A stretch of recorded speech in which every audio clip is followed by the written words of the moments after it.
दोस्तों आज मैं आपसे एक छोटा सा सवाल पूछता हूं। अगर आप लोगों ने 50 किलो यूरिया खेत के अंदर डाली तो बताइए उसमें से कितनी यूरिया पौधों को मिलेगी और कितनी वेस्ट हो जाएगी। जल्दी से इस सवाल का जवाब कमेंट बॉक्स में दीजिए।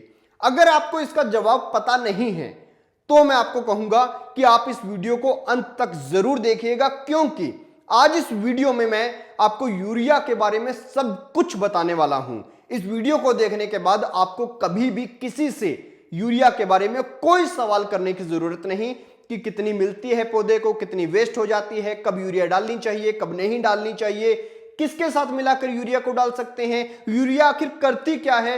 हर एक सवाल का जवाब आपको इस वीडियो में मिलने वाला है।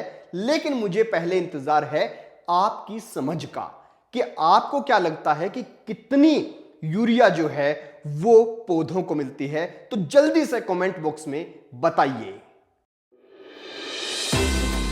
नमस्कार, आप देखना शुरू कर चुके हैं एबीसी इंडिया। मैं अमित भोबिया। दोस्तों सबसे पहले आपके सवाल का आपको जवाब दे देता हूं। आप लोगों ने 50 किलो यूरिया खेत के अंदर डाली तो उसमें से केवल मात्र 16 किलो 100 ग्राम यूरिया ही पौधों को मिल पाएगी। बाकी की सारी यूरिया प्रोसेस के दौरान वेस्ट हो जाएगी। आपको एक बात और बता दूं कि अगर आपने कुछ गलतियां की जो अक्सर आप लोग करते हैं तो आपकी जो ये 16 किलो यूरिया है ये भी पौधों को नहीं मिलेगी, ये भी वेस्ट हो जाएगी। तो इसका पूरा प्रोसेस क्या है समझ लीजिए। आप जब भी यूरिया की बोरी को देखेंगे तो उसके ऊपर लिखा होता है 46% नाइट्रोजन। तो सबसे पहले तो 50 किलो की जो यूरिया की बोरी है उसका 46% निकाल लो तो 23 किलो। अब इसमें से जब आप इसे छिड़कते हैं और जब ये पानी के साथ घुलती है तो दो चीजें निकलती है। एक अमोनियम जो पौधे की जड़ों के पास चला जाता है यानी पौधे को मिल जाता है, और दूसरा अमोनिया गैस जो उड़ जाती है। अमोनिया गैस निकलती है 30%। मतलब इस 23 किलो मटेरियल जो पौधों को मिलना है उसमें से आप 6.9 किलो और कम कर दीजिए, यानी आपके पौधों को मिलेगा 16 किलो 100 ग्राम अमोनियम। अब रही बात दोस्तों कि ये अमोनियम भी क्या वेस्ट हो सकता है। गैस तो चलो ऊपर उड़ जाएगी, अमोनियम तो पौधे की जड़ों के पास जाएगा तो पौधे की जड़ें उसे ले लेंगी। तो मैं आप लोगों को बता दूं कि जो अमोनियम है ये पानी के साथ जाएगा, और अगर आपने खेत को पानी अच्छे से भर कर लगा दिया, पौधे की जड़ें हैं 4 इंच की, पानी आपने इतना ज्यादा खेत के अंदर दे दिया है कि वो पानी चला गया है 7 इंच 8 इंच, तो जितना नीचे जाएगा यूरिया का जो अमोनियम है वो भी उतना नीचे चले जाएगा, और जड़ों से अगर थोड़ा सा भी दूर हुआ तो पौधा उसे खींच नहीं पाएगा। तो पहली बात, जब आप खेत को पूरा भर देते हैं पानी से और उस टाइम उसमें यूरिया डालते हैं तो बहुत सी यूरिया जो है वो जमीन में चली जाती है, पौधों को नहीं मिल पाती। इसीलिए कहते हैं पहले खेत में पानी लगाओ।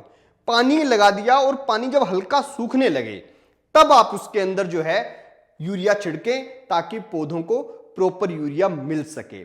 अब जो लोग बेसल डोज में डालते हैं उन लोगों को हमेशा यह कहा जाता है कि आप लोग खेत में जब नमी है उसी वक्त जो है यूरिया डाल दीजिए, ताकि बेसल डोज जब डालते हैं उस टाइम नया नया प्लांट उगेगा तो ऊपर ऊपर ही उसकी जड़ों को सब कुछ मिल जाए। ये नहीं कि आपने भरकर पानी लगा दिया और यूरिया पूरी नीचे चली गई। तो इस बात को आपको समझना है।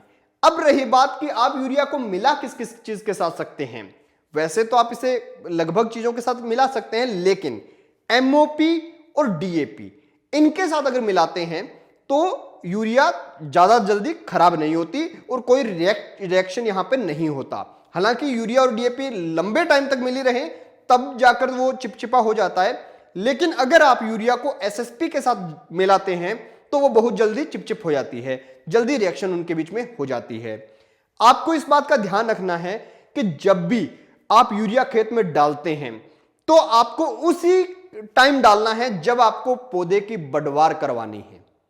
कभी भी यूरिया पौधे को ज्यादा फल लगे इस नियत से नहीं डालना।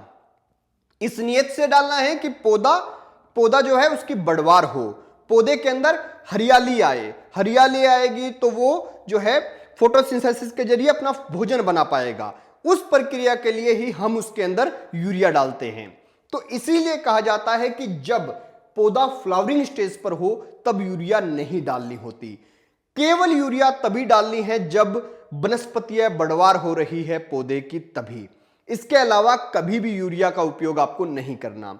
यूरिया कैसे कैसे डाल सकते हैं? यूरिया आप जो है छिड़क सकते हैं, यूरिया जो है उसकी आप स्प्रे कर सकते हैं, लेकिन याद रहे जब टेम्परेचर ज्यादा हो तब आप यूरिया की स्प्रे ना करें। याद रहे दिन में तेज धूप के दौरान भी स्प्रे ना करें। याद रहे कि यूरिया की स्प्रे आप जब भी करें तब इसकी डोज को ज्यादा ना होने दें। अगर आपके पास 20 लीटर का टैंक है तो 80-90 ग्राम यूरिया आपने डाल दी तो बहुत है, इससे ज्यादा डालोगे तो आपको नुकसान हो सकता है। क्योंकि मैंने आपको यूरिया के बारे में जो चीजें बताई हैं वो बहुत जरूरी है, क्योंकि बहुत से किसानों को इस बारे में पता ही नहीं है और हम खेत में भर भर के यूरिया डालते रहते हैं। तब तक डालते हैं जब तक गेहूं को बालियां लग जाती हैं। लेकिन सही चीज ये होती है कि यूरिया आपको किसी भी फसल में डालनी है तो केवल तब तक डालनी है जब तक उस पौधे की बढ़वार हो रही है, वेजिटेटिव ग्रोथ जो है वो हो रही है। वनस्पतीय बढ़वार के लिए ही केवल मात्र यूरिया डाला जाता है, और जब भी खेत के अंदर विल्ट की बीमारी हो तब यूरिया डालने से आपको परहेज करना है। तो अगर आप ये गलतियां करेंगे तो यूरिया आपको नुकसान करेगी, और जो चीजें मैंने आपको बताई अगर उनको फॉलो करेंगे तो यूरिया आपको फायदा करेगी। इसीलिए आज के बाद जब भी खेत में यूरिया डालें तो याद रहे ज्यादा पानी जब भरा हो तब ना डालें, जब हल्की नमी हो जमीन के अंदर तभी यूरिया डालें। खैर दोस्तों, यूरिया के बारे में ये नॉलेज वाली वीडियो आपको कैसी लगी कमेंट सेक्शन में जरूर बताएं, और देखते रहिए एबीसी इंडिया और चैनल को जरूर सब्सक्राइब करें।